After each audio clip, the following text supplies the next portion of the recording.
On this episode of Carnage, we're building our Dart 427 for our twin turbo ute.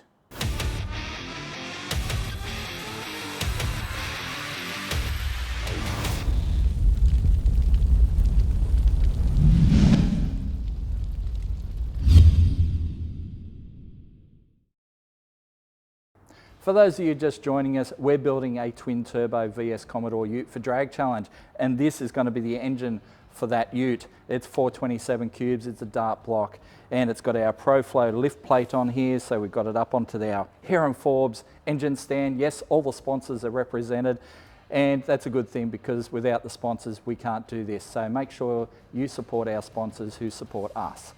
But anyway, we have an awesome engine to start with. It has rods, it has pistons, it has crank, but we need to do more with it because this thing is going to see north of 1,000 horsepower of the tyres, and we want to give it its best chance at life because yeah, we're going to take this thing to the limit. So what are we looking at here? We have a fully assembled Dart short block, all right? Starting with a Dart SHP block, all right? So aftermarket block. It's got dish top Wiseco pistons in it. It's got K1 rods in it. It's got a K1 crank in it. 427 cubes. That's 7 litres for those of you that speak metric. That's right, 7 litres. It's a big boy, and we're going to put 2 turbos on this thing and send it to the moon. It's going to be glorious. We're going to do some specialised things to this to give it its best chance at life as well, because we are taking it to the limit, as I said before, and we have some good gear sitting over here on the table. So let's have a look at what heads and what manifold we're going to be running on this thing before we pull it apart. Yes, we're pulling it apart. True story.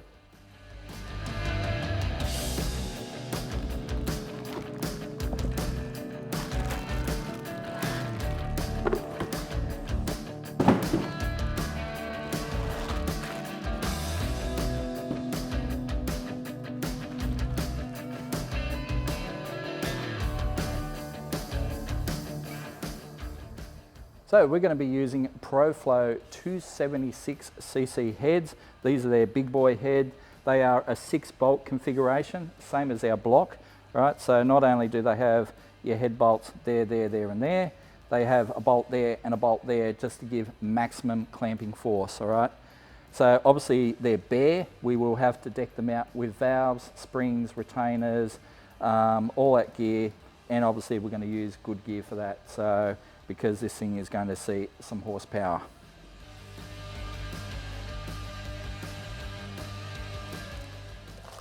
So when we talk about things like 276cc, we're talking about the intake runner dimensions, all right? So with a bigger runner, you have more flow. Obviously there's limits, you know, if you just hog out the ports, it lowers your airspeed, but with a turbo, that makes up for it. So big ports and big turbos work together really well. So that's what we'll be doing. Over here, we have an intake.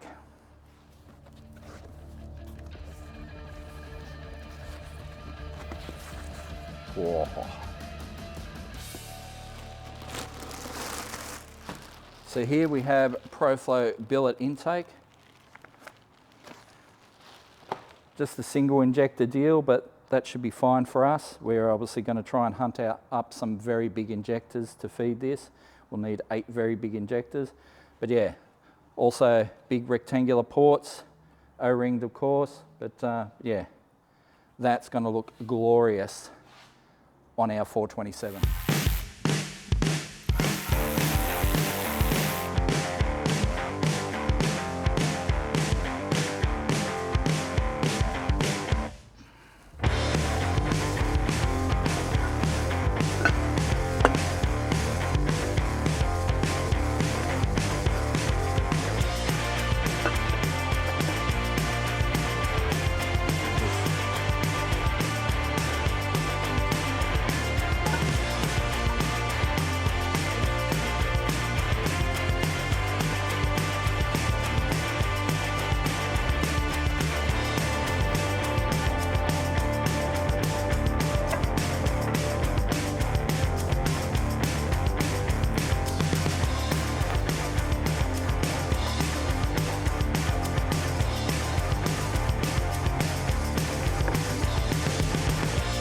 We also have these stainless turbo headers from ProFlow, but we don't know if they fit inside the VS body shell yet. So we'll sit them on the engine, see how they look.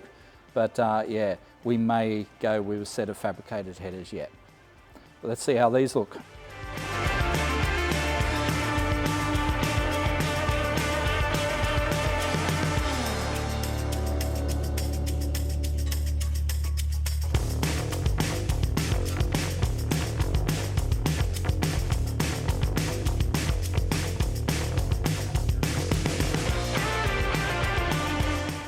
Wow, that doesn't look too bad at all. I gotta say, I do love shiny new car parts, and this has all the new shiny parts on it. Looks amazing. So that is gonna look fantastic in our VS Commodore. But let's stop screwing around. Let's pull it apart, put everything back in their boxes, and pull the rods and pistons out. And let me tell you why.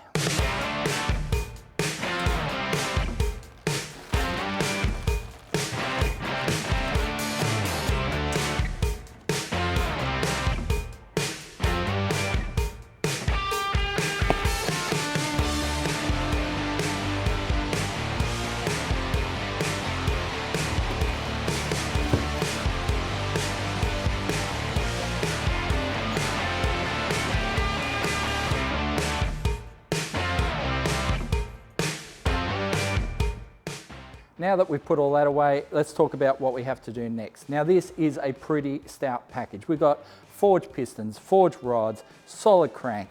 It will handle some power, but we are aiming for north of 1,000 horsepower at the tyres, all right? So that's some serious grunt. And bearing in mind that I've been filming dynos for 25 plus years, I've seen a pattern of things happen that when people get north of 1,000 horsepower at the tyres, they start tearing up things like thrust bearings, all right? So there's so much converter pressure and, you know, converter expansion that it pushes the crank forward, and then you end up with all the thrust bearings chewed out of the engine.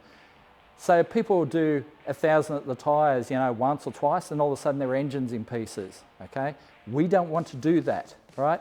And I've talked to some of the experts and they said, you may be fine, but they agree that it might be an idea to take precautions. And the precautions in this case are putting a Torrington thrust bearing at the front of the crank. So that way, when you get pushed at the back of the crank, if it happens, you don't chew out the thrust bearings, okay? So the Torrington bearing is a bearing that gets machined into the back side of the cap and it stops the crank from moving forward, all right? So we're going to get the guys at Dandy Engines to do that, but Frank has asked that I pull the rods and pistons out to start off with. So I'm going to pull the rods and pistons and then send the block down to them with the crank in it, and they're going to machine it for a Torrington bearing and also fire rings. We're going to do fire rings at the top of the bores and set it up for copper gaskets and fire rings. So this thing will handle all the power that we're ever going to throw at it.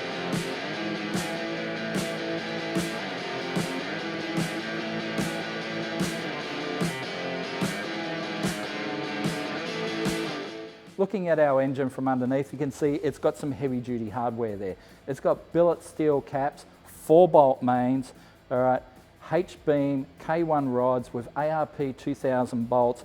This is a good rotating assembly, all right? So I think we will be pretty right to go with this bottom end. But as I said before, we're going to get Frank and the boys to just machine the back of this cap and the block, and they will insert a Torrington bearing into that space right there. But for us to do that, we have to pull the rods and pistons out, which is why I've numbered them. Another interesting point on these Dart SHP blocks is that they don't cross-bolt the mains like a standard LS is, all right? So they've gone with splayed caps, certainly in these 3 center ones, 4-bolt mains, but not through the skirts here. In fact, the earlier blocks, the LS Next first generation blocks, had no skirts on them at all. They went straight to the pan rail there, and basically you had to use custom sumps. So this will allow you to run a sort of standard style LS sump, but yeah, without the cross bolts. Obviously they feel this is a better system. It certainly looks chunky, so I don't think we're going to see any problems there on the bottom end.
Okay, there we have it. 8 rods and pistons out of the engine. Now we've just got crank and block. That's all the boys at Dandy Engines need, so we'll get this down to Dandy. Frank and the boys can work their magic, and then we'll get it back here for reassembly.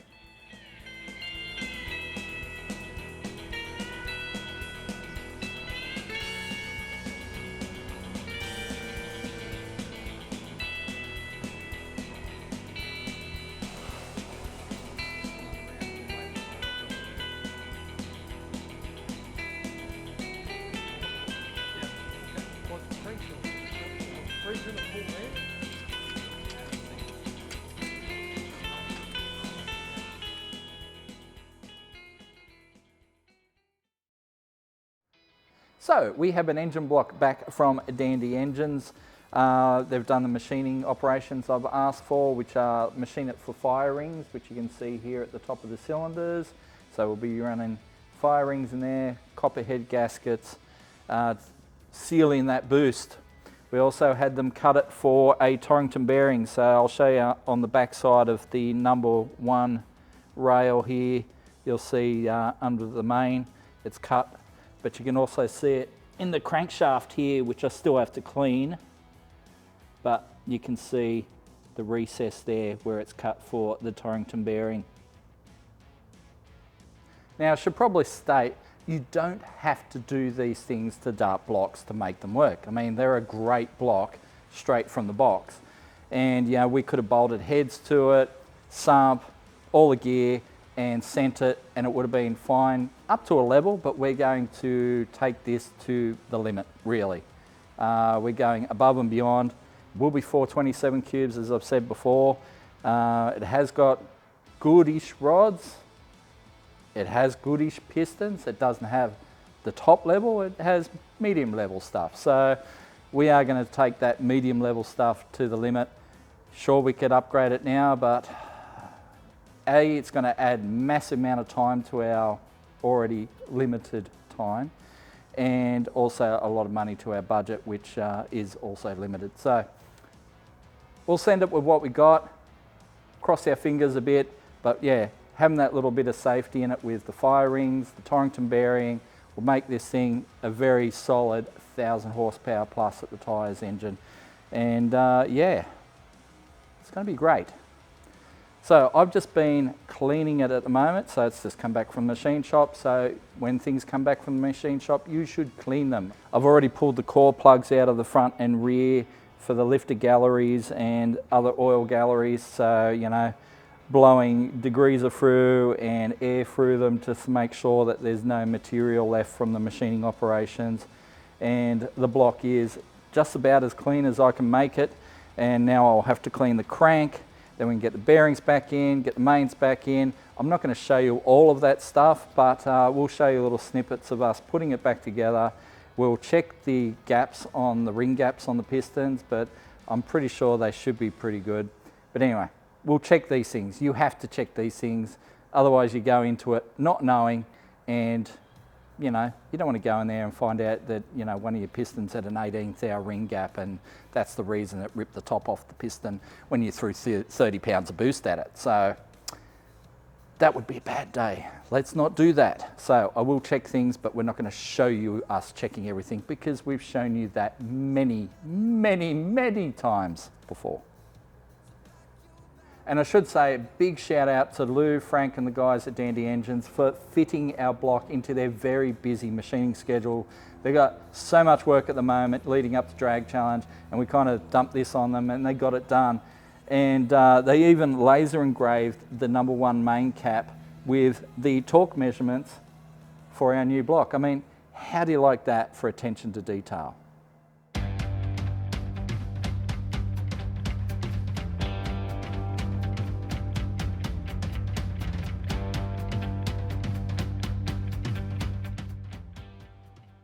Right, well, we are pretty much back to where we started in that we have an engine block with crank, rods, pistons in it. We have our Torrington bearing in there now, obviously, and we've done our rod bolts up to the correct stretch measurement because K1 don't use torque settings. I've been in contact with them to find out what the torque setting was. They said, no, do it up to 5 thou stretch. Thankfully, we have the stretch gauge, so we have done them up to the correct stretch. And so pretty much the bottom end is all back together, ready to go. I'd love to put heads on it, but I can't because I need to put the cam and lifters in first. If you're familiar with old school V8s, you'll know that most of them you can put the heads on and then put the cam and lifters in later. With an LS engine, you can't do that because the heads go over the lifters.